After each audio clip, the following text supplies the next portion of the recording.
Balloon Bells.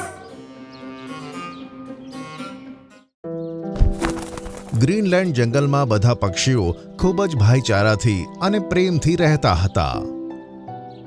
ઘુવડ, મેના, પોપટ, કબૂતરી, કાગડો, મોર, લકડખોદ, બુલબુલ, કોયલ બધા ખુશીથી પોતાનું જીવન વિતાવતા હતા. એક દિવસ કબૂતરી પોતાના બચ્ચા સાથે માળામાં બેઠી હતી. એવામાં ગોલ્ડીબાજ ત્યાંથી પસાર થયો. અરે વાહ, કબૂતરીનું બચ્ચું! બાજ તેના બચ્ચાને ઝૂંટવી લેવા માંગતો હતો. તે ખૂબ જ ઝડપથી કબૂતરીના માળા ઉપરથી પસાર થયો. તે બચ્ચાને ઝૂંટવામાં સફળ તો ન થયો, પણ તેનું આવું કરવાથી બચ્ચું માળામાંથી જમીન પર પડ્યું અને તેની પાંખમાં વાગ્યું. મુન્ના! અત્યારે તો જાઉં છું, પણ મારી પત્ની સાથે એને ખાવા માટે જરૂર આવીશ. મમ્મી, મને ખૂબ દુખી રહ્યું છે. બેટા તો અહીંયા જ રહેજે, હું હમણાં જ આવું છું. કબૂતરી તેને છોડીને આગળ વધી. ઘણા સમય ઉડ્યા પછી તે ચકલી રાણીના મહેલમાં પહોંચી. મહારાણી, જો કેવું થઈ ગયું? મને કહે, શું તકલીફ છે? મહારાણીજી, મારા બચ્ચા ઉપર હમણાં બાજે હુમલો કર્યો હતો. તેની પાંખમાં ખૂબ ઊંડો ઘા થયો છે. તેમાંથી લોહી નીકળે છે. અરે બાપ રે! ચાલો હું હમણાં જ આવીને તેને જોઉં છું. ચકલી રાણી કબૂતરીની સાથે ઉડીને તેના ઘરે પહોંચી. બેટા, હેરાન ના થઈશ. બચ્ચું જમીન પર પડ્યું હતું અને તેની પાંખમાંથી લોહી નીકળતું હતું. ચકલી રાણીએ પોતાની આંખો બંધ કરીને કહ્યું કે, હે મારી જાદુઈ શક્તિઓ, આ બચ્ચાનો ઘા દૂર કરીને તેને એકદમ તંદુરસ્ત બનાવી દો. આટલું કહેતા જ તેના કપાળ પર લાગેલા હીરામાંથી એક પ્રકાશ નીકળ્યો અને તે બચ્ચા પર પડ્યો. બચ્ચાનો ઘા ભરાઈ ગયો અને તે એકદમ સ્વસ્થ થઈ ગયું. મમ્મી, હું તો એકદમ સરસ થઈ ગયો. ધન્યવાદ મહારાણી. જો તમે ના હોત તો અત્યાર સુધી મારું બચ્ચું જીવતું ના હોત. તેવું ના કહીશ સોની કબૂતરી. ભગવાન હંમેશા બધાને તંદુરસ્ત રાખે. આમ કહી ચકલી રાણી પાછી પોતાના મહેલ તરફ ઉડી ગઈ.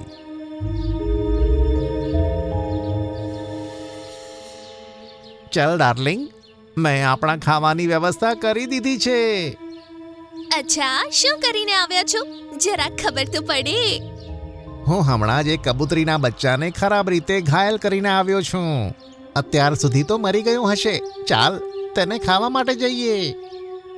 શું કહ્યું? કબૂતરીનું બચ્ચું? તે તો મારું ફેવરેટ છે. ચલો. ચીલ તેના પતિ ગોલ્ડીબાજ સાથે જંગલ તરફ રવાના થઈ. કબૂતરીનું નામ સાંભળીને તો મારા મોઢામાં વારે ઘડી પાણી આવે છે. હા ડાર્લિંગ, હું પણ બહુ મુશ્કેલીથી મને કંટ્રોલ કરી રહ્યો છું. બંને કબૂતરીના ઘરે પહોંચ્યા ત્યારે પેલું બચ્ચું જમીન પર પડ્યું હતું. તમે તો કહેતા હતા કે જખમી કરીને આવ્યા છો, પણ આના શરીર પર તો એક પણ જખમ નથી દેખાઈ રહી મને. ખબર નથી પડતી, ઘા તો બહુ મોટો હતો. ગોલ્ડી અને ચીલ બચ્ચા તરફ આગળ જતા જ હતા કે એવામાં એક અવાજ આવ્યો. ગોલ્ડીબાજ, તે ફરીથી મારા જંગલમાં પક્ષીઓનો શિકાર કરવાનો પ્રયત્ન કર્યો? અરે અરે, તું ક્યાંથી ટપકી પડી? ત્યારે તે બચ્ચું પણ બોલી ઉઠ્યું. હું એકદમ ઠીક છું. હવે જોજે મહારાણી તારો શું હાલ કરે છે. હા, આમને તો મળીને આપણને બેવકૂફ બનાવ્યા. ત્યાં જ ચકલી રાણીના હીરામાંથી પ્રકાશ નીકળ્યો. તે બંને પર પડ્યો અને બંને જણા હવામાં ગોળ ગોળ ફરવા લાગ્યા. અરે અરે, મને તો ચક્કર આવી રહ્યા છે. મારો પણ. મહારાણી, અમને છોડી દો પ્લીઝ. છોડી દઉં? ઠીક છે, છોડી દઉં છું. ફરીથી પેલા હીરામાંથી પ્રકાશ નીકળ્યો અને બંને પર પડ્યો અને બંને જણા કોઈ દડાની જેમ વીજળીની રફતારે હવામાં ઉછળ્યા. આજ પછી તો અહીંયા દેખાવો ના જોઈએ, ઠીક છે? તે બંને સીધા ઝરણાના પાણીમાં જઈને પડ્યા. આ રાણી ચકલીનું આપણે કંઈક કરવું જ પડશે. થોડા દિવસ પછી રાણી ચકલીએ 2 ઈંડા આપ્યા. જંગલના બધા લોકો તેને શુભકામનાઓ આપવા માટે પહોંચી ગયા. ચકલી રાણી, તમને નવા ઈંડાઓના ખૂબ ખૂબ ધન્યવાદ. તમે તમારા ઈંડાનું ધ્યાન રાખજો. જ્યાં સુધી તેમાંથી બચ્ચા નથી નીકળતા અમે તમને હેરાન નહીં કરીએ. ના, હું આ જંગલની રાણી છું. તમે બધા મારી પ્રજા છો.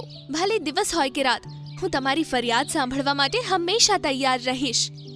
ચકલી રાણીની જય હો, ચકલી રાણીની જય હો. તે રાત્રે ચકલી રાણી આરામથી સૂતી હતી.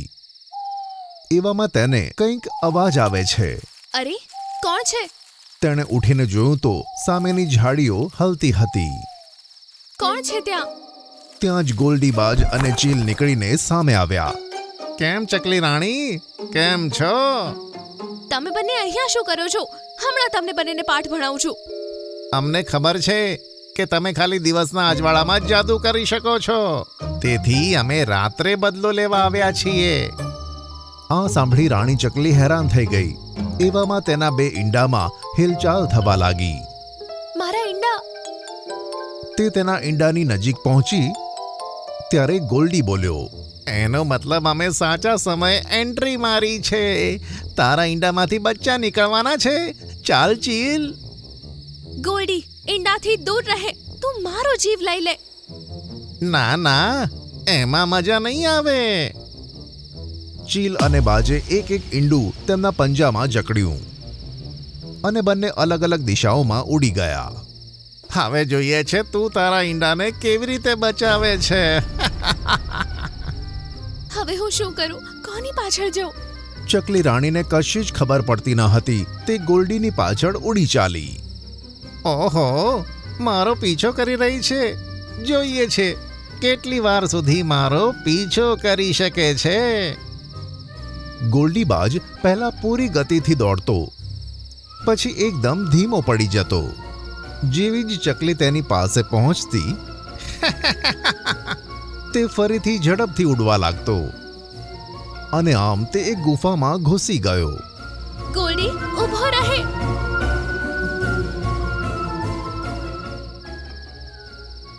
તે એક મોટા પથ્થર પર જઈને ઊભો રહ્યો.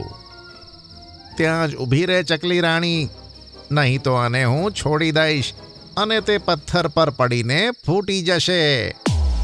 ગોલ્ડી, તને ભગવાનની કસમ, તું તેવું ના કરીશ. મને તે ઈંડું આપી દે. સારું, હું આ ઈંડાને મૂકીને જતો રહીશ, પણ ત્યારે જ જ્યારે તું આંખ બંધ કરીને 10 સુધી ગણીશ. ચકલી રાણી પાસે હવે કોઈ જ ઉપાય ન હતો. તેણે આંખ બંધ કરી અને 10 સુધી ગણવા લાગી. 1, 2, 3, 4, 5.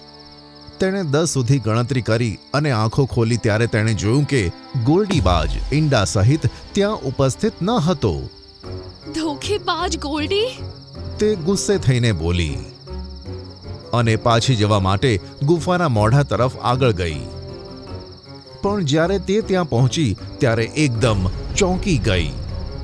તેણે જોયું કે ગુફાનું મોઢું એક મોટા પથ્થરથી બંધ કરી દેવામાં આવ્યું છે. જો આ પથ્થર નહીં ખસે તો દિવસમાં પણ ગુફામાં પ્રકાશ નહીં આવે અને હું જાદુ પણ નહીં કરી શકું. મારા બચ્ચા કઈ હાલતમાં હશે? તેની આંખમાંથી આંસુ નીકળ્યા અને એક દર્દભરી ચીઝ તેના મોઢામાંથી નીકળી. શું ચકલી રાણી તે ગુફામાંથી નીકળી શકશે? તેના બચ્ચા તેને કઈ હાલતમાં અને કેવી રીતે મળશે? આ બધા સવાલોના જવાબ તમને મળશે આ વાર્તાના આગળના ભાગમાં.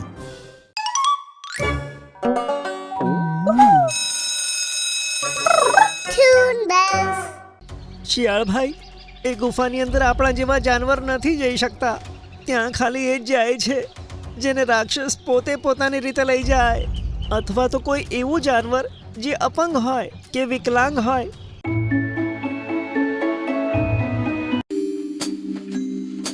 એક જંગલમાં ચિંકી શિયાળ તેના મિત્ર શિયાળ સાથે પ્રેમથી રહેતી હતી. બંને ખૂબ મહેનતુ હતા અને એકબીજાને પ્રેમ પણ કરતા હતા.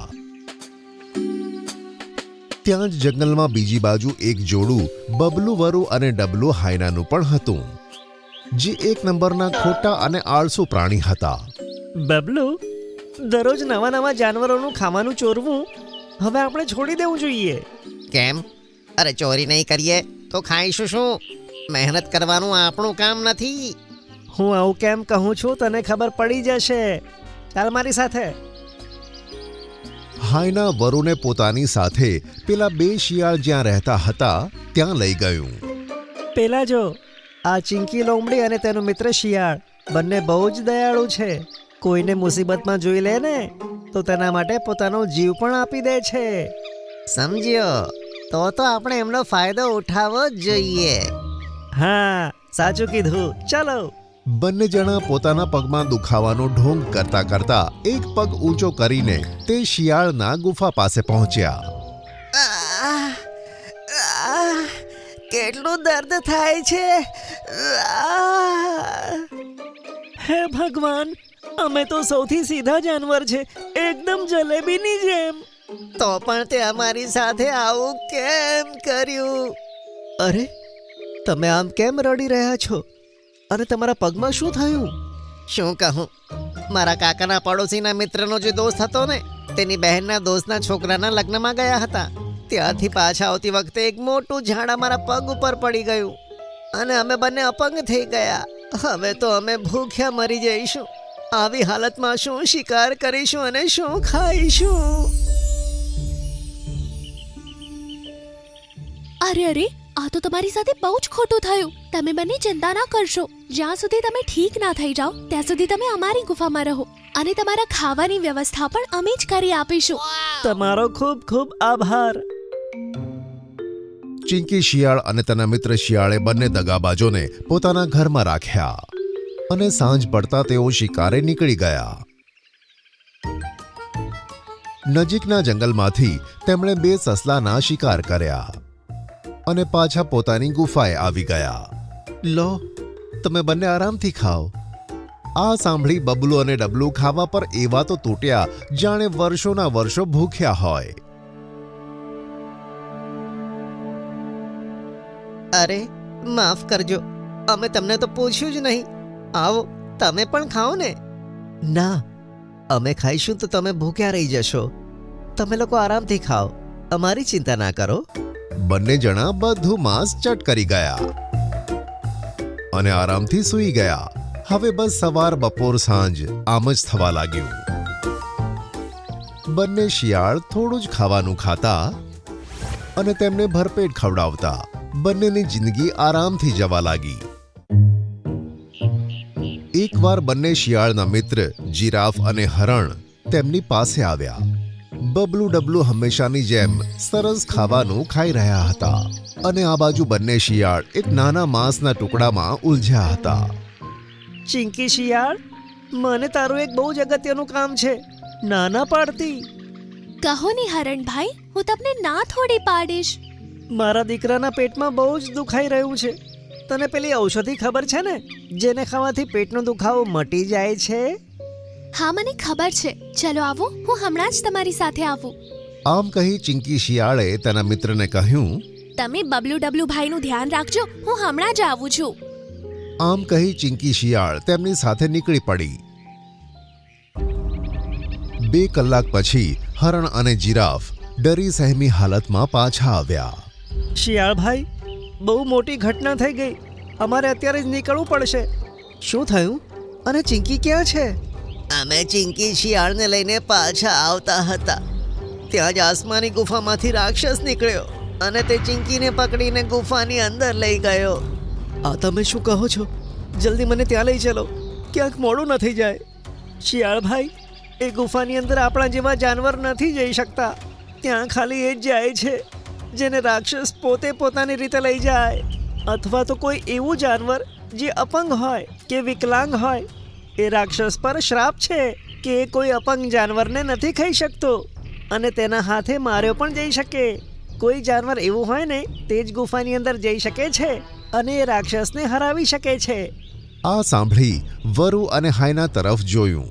મારા વહાલા મિત્રો, મને ખબર હતી કે તમને પણ મારી મદદ કરીને આપણી મિત્રતા નિભાવવાનો અવસર મળશે. આ સાંભળી બંનેના તો દાંડિયા જ ડૂલ થઈ ગયા. શું વિચારો છો? જલ્દી ચલો, ક્યાંક પેલો રાક્ષસ ચિંકી શિયાળને મારી ના નાખે. હા, ચલો, આપણે ચિંકીને બચાવીને જ લાવીશું. તમે અમારી આટલી મદદ કરી છે તો અમે ભલા પાછળ કેમ હટીએ? બંને ડરતા ડરતા ત્રણેય જણા સાથે આસમાની ગુફાએ પહોંચી ગયા. આ જે ગુફા છે, તમે લોકો જાઓ અને ચિંકીને પાછી લઈને આવો. બબલુ અને ડબલુ ગુફા તરફ આગળ જ જતા હતા કે ત્યાં ગુફામાંથી એક અવાજ આવ્યો.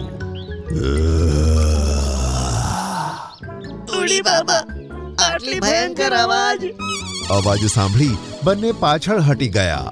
શું આ એ જ રાક્ષસનો અવાજ છે? ક્યાંક અમને મારી નાખ્યા તો? અરે એને શ્રાપ છે કે તે અપંગ જાનવરોને કશું નથી કરતો. અને એમ પણ તમે કેમ જીવની પરવાહ કરો છો? ચિંકી શિયાળ અને તેના મિત્ર શિયાળે તમારી કેટલી મદદ કરી. શું તમે એના માટે કંઈ નહીં કરો? જલ્દી જાઓ. આમ કહી હરણે તેમને ધક્કો માર્યો. બંને થોડા ગુફાની અંદર ગયા જ હતા કે ત્યાં ફરી અવાજ આવ્યો.